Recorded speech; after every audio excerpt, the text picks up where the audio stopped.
Alors, est-ce que c'est le bon moment cette année pour investir en SCPI?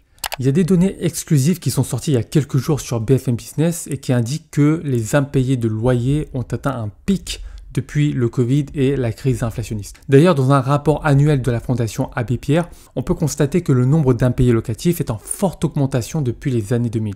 Chez l'agence Orpi, qui compte environ 140 000 biens sous gestion, la part des impayés est d'environ 3% aujourd'hui contre 2% avant le Covid et la crise inflationniste. De même, chez le gestionnaire en ligne ImoDirect, à Paris et en Ile-de-France, les relances pour loyer impayé à un mois atteignent 3,5% des baux aujourd'hui contre 0,8% en 2020. Dans les 10 plus grandes villes, hors Paris, 3,55% des baux sont concernés par des impayés contre 0,9% avant la période Covid et dans le reste de la France, cette proportion atteint 4% contre 1,25% en 2020. Il y a donc une différence non négligeable. Pourtant, vous aimez l'immobilier et vous voulez investir dans l'immobilier. Mais au vu de ces événements, vous ne savez plus quoi faire. Ça vous fait peur. Et si je vous disais qu'il existait un moyen, un produit qui vous permettait de bénéficier des avantages d'un bien immobilier, comme percevoir des loyers, sans les inconvénients, comme les loyers impayés, l'entretien, les réparations, la recherche de locataires, etc. Eh bien oui, ça existe, vous en avez déjà sans doute entendu parler, il s'agit des SCPI.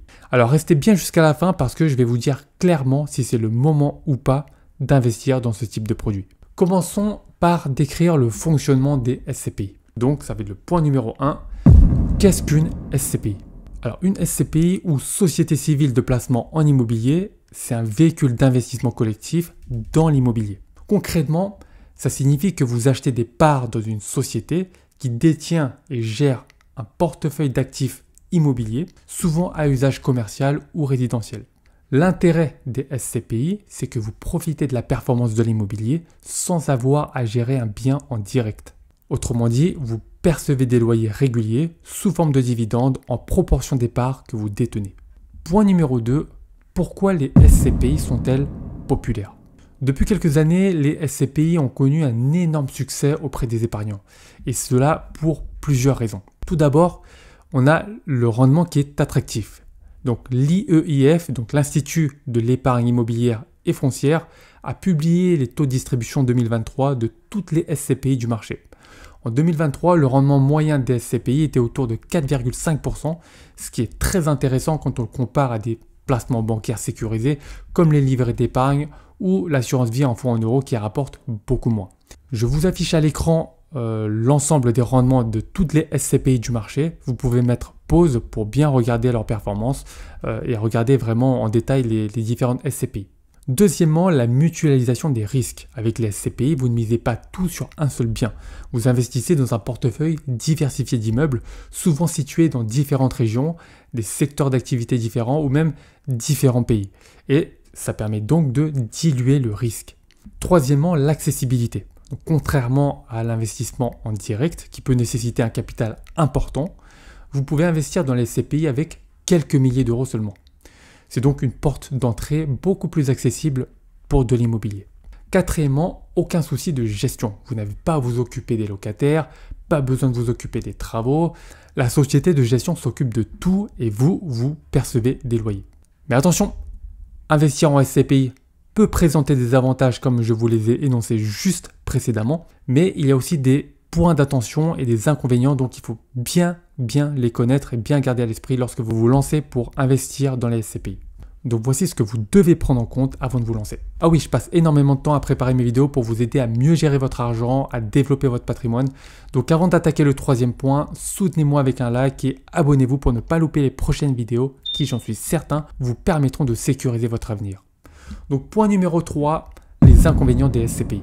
Premièrement, il y a la liquidité qui est limitée. Contrairement aux actions en bourse qui sont dites très liquides, vendre des parts de SCPI peut prendre un certain temps.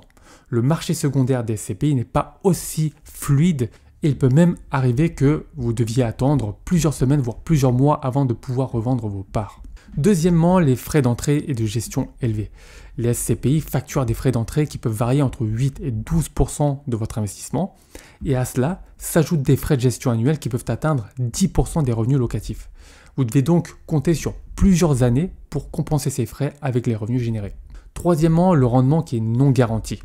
Bien que le rendement historique des SCPI soit attractif, il n'est jamais garanti. Si les loyers perçus baissent ou si le marché immobilier souffre, votre portefeuille pourrait être impacté.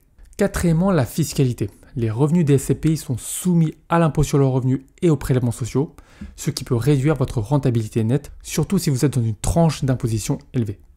Alors, point numéro 4, est-ce le bon moment d'investir en SCPI? Il faut savoir que le marché immobilier est influencé par plusieurs facteurs économiques, comme la hausse des taux d'intérêt, l'inflation et la santé des secteurs d'activité dans lesquels les SCPI investissent, bureaux, commerces, résidences-services, etc. En 2024, on observe une stabilisation des rendements des SCPI. Certes, ils ne sont plus aussi élevés qu'il y a 5 ans ou 10 ans, mais ils restent très compétitifs par rapport aux autres placements. Avec l'inflation, l'immobilier reste une valeur refuge et les SCPI permettent de bénéficier d'une certaine protection contre l'érosion monétaire, c'est-à-dire la perte de pouvoir d'achat concernant votre capital, votre épargne.